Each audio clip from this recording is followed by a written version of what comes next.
Welcome to today's Explainer. We are jumping right into a pretty high-stakes arena today, and that is building a bulletproof argument.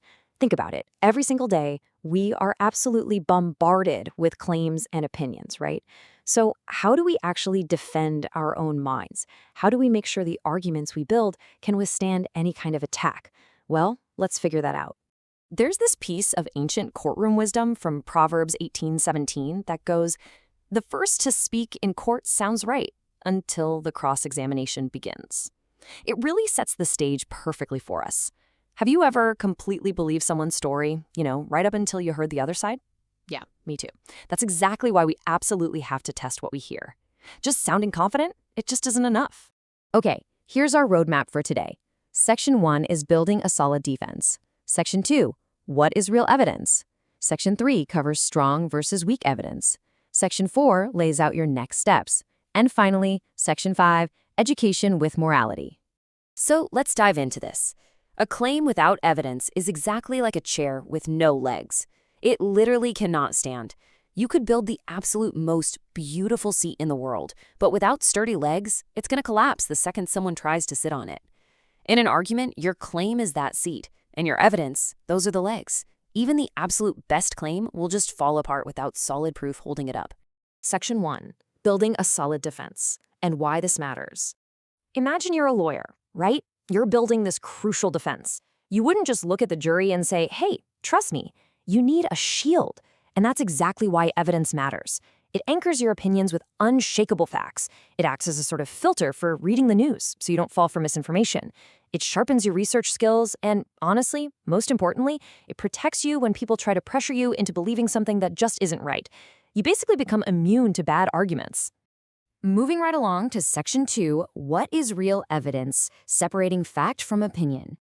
By definition, evidence consists of facts, logic, and examples that prove a claim isn't just an opinion.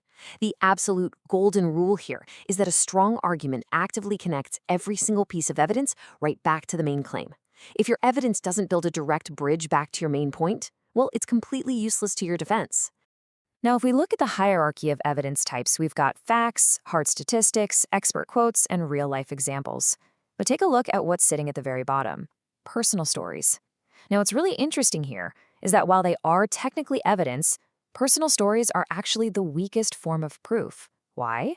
Because a personal story really only proves what happened to one specific person on one specific day. It definitely doesn't prove a universal truth. All right, Section 3, strong versus weak evidence, the cross-examination. Let's open up a real-world case file. It's a claim you probably already have an opinion on. Do school uniforms improve focus? Now, if someone makes that claim, how exactly do they prove it? Let's step into the courtroom and take a look at the evidence presented to us. Okay, so here's what truly strong evidence looks like. A 2021 study involving a massive sample size of 3,000 students found that schools with uniforms saw a measurable 20% drop in discipline referrals. This brilliantly illustrates fantastic proof. I mean, it's recent, it involves a huge group, it's highly measurable, and it connects directly to behavior and focus. Now, let's contrast that solid 2021 study with some weak evidence. Imagine an author claiming, "My cousin says she studies better when she's wearing a uniform." Now, I am sure the cousin is a wonderful person, but one person's opinion simply isn't enough proof for thousands of students. It's a classic flimsy chair leg, and it's just going to collapse in a real debate. And that brings us to an even bigger problem: misused evidence. Let's say someone tries to prove uniforms improve focus by arguing, well, uniforms look nice. This completely fails. Looking nice has absolutely no connection to student focus. It's a totally different topic. You always have to make sure your evidence actually proves your specific claim. Section 4, your next steps, the assignment. Okay, here are your 5 tasks to execute as critical thinkers. Number 1, read your assigned persuasive letter and highlight 3 pieces of evidence. Number 2, play the cross-examining lawyer. Label each piece as strong or weak and explain why. Number 3, write a short paragraph providing strong evidence for the claim, "School lunch should be free." Number 4, take a piece of weak evidence and rewrite it to make it stronger. And finally, number 5, go online, find one real statistic and explain exactly how it supports a specific claim. You are now fully equipped to go execute this mission. Section 5, education with morality, the Hero Smart Academy philosophy. So, the crucial point here is this: education without morality will hurt. The Godly Learners series intertwines biblical morality with education for a very specific reason. Think about it. What is the point of being incredibly smart and capable of building these brilliant arguments if we just keep making bad choices that harm ourselves and the people around us?